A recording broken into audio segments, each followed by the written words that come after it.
Hello guys, good morning. Grabe na naman yung hamog dito sa Taiwan. Guys, pakita ko sa inyo. Ito. Ayan yung hamog, grabe. Kung makikita nyo lang sa personal. Ayan guys.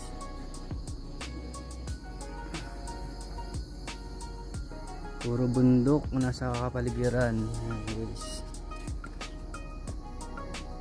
Ayan.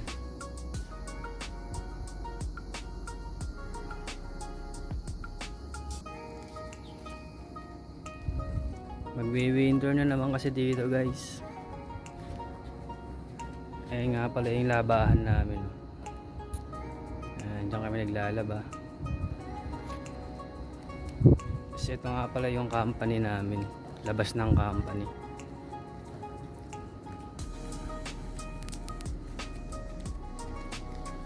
Ayan guys.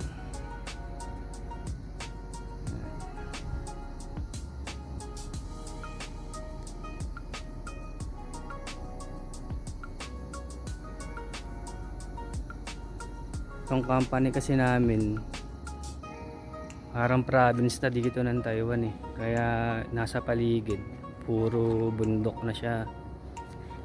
Malayo kami sa lahat. Kaya gumagamit pa kami ng electric e-bike or nagka-taxi na lang kami. Kaso yung pamasahe namin, balikan namin kung mag-isa ka lang 400 dahil papunta pa lang dun 200 na. Kaya ang ginagawa namin, nagsasama kami ng makakasabay na pumunta sa palengke para makatipid kami sa pamasahe. Dahil sa taxi pwede naman yung 4 na tao.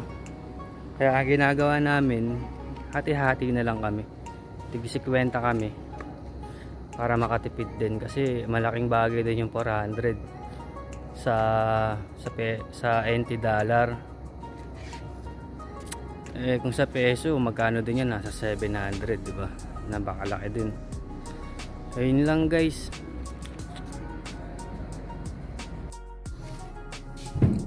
At ito guys, ipakita ko sa inyo yung saan kami nagluluto.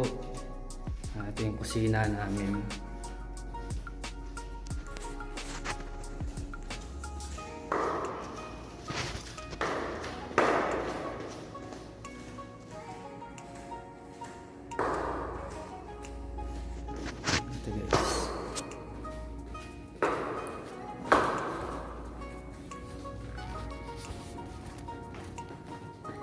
Ito guys, dito yung kusina namin. Ayan. Ang ginagamit namin na lutuan dito.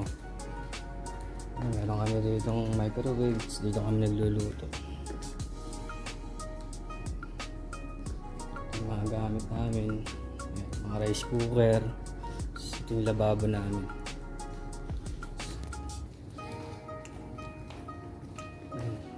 Ito nga pala yung rep namin. And then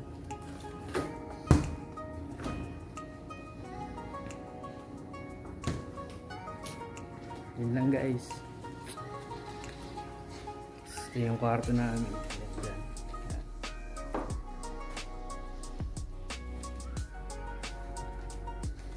Pakita ko sa inyo yung loob ng kwarto namin guys.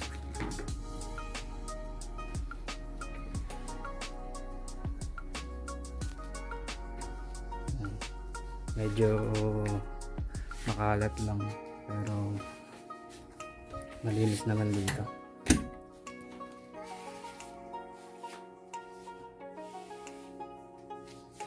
Ayan yung mga locker namin.